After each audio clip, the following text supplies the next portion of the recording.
of a sour note because I think at the back there, I think Ernie is receiving some treatment and it looks like she was being stretchered off after, I think, a legitimate but looks a bit like a tough challenge.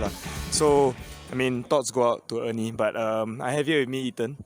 Ethan, what do you think about the game? 0-0, hard-fought 0-0? I think it's a pretty even game. The second 0-0 draw for this season for the women's team.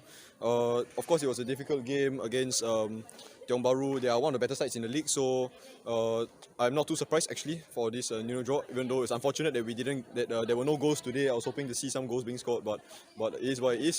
This is it's football. Some games you win some, you lose some, you draw some. Some games end 0-0 like that. But of course, it was a very, very hard-fought game between both sides. As I said, very even game. Yeah, that's why the result is kind of not surprising. But I was hoping for a win still, as a Sailors fan. Unfortunately, right, it's just not meant to be today, right? Yeah. But a 0-0 keeps us unbeaten, so that's a positive, I guess. Right.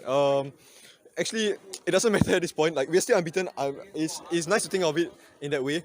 But of course, we love to win. We support our team to win every game. But still, we already won the league anyway. So this game, regardless of the score, it will have been immaterial, right? So,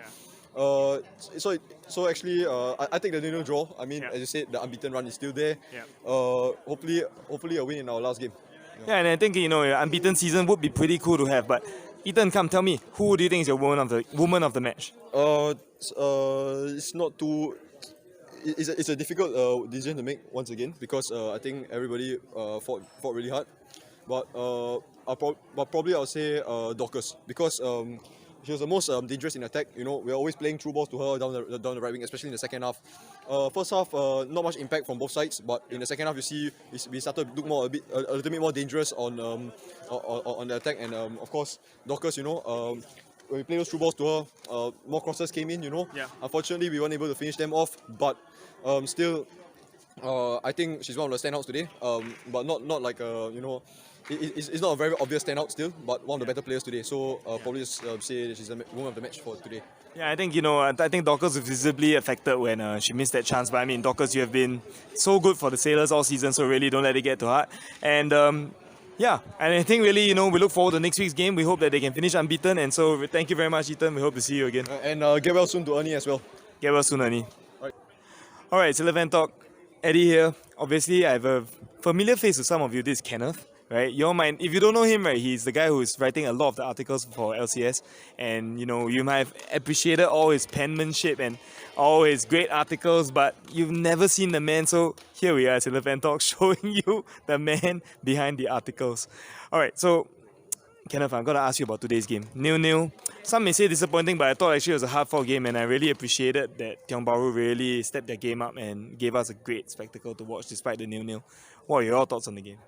I think a lot of Women Premier League games, there was this thought that it has been a bit one-sided, where and I think at the start of the season, Sailors were always the favourites to win, and given the quality of players we have, and I think Coach Xiaoxian and even the players, when you always talk to them, they always tell you about the low block, trying to break the teams down, trying to play pass through the lines. It's always not easy. They try, but these are the kind of challenges that they will face every week. They know the quality that our team have.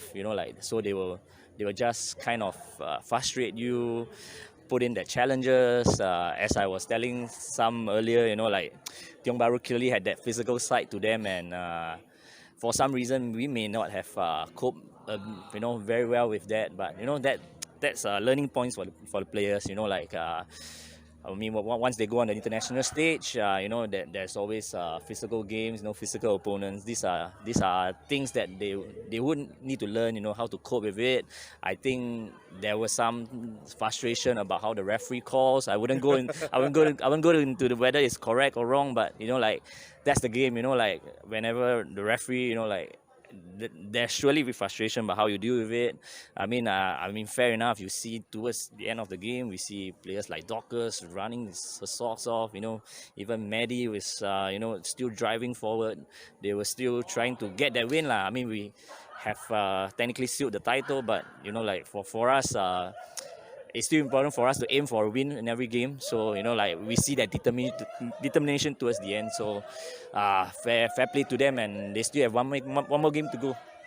and hopefully they can finish that unbeaten as well. So Kenneth, you have been documenting the journey for these young sailors, okay, young and not so young as well. But what do you think about being here with them on their journey? Do you think that they have deserved to win this title? I think given the hard work they put in, it's.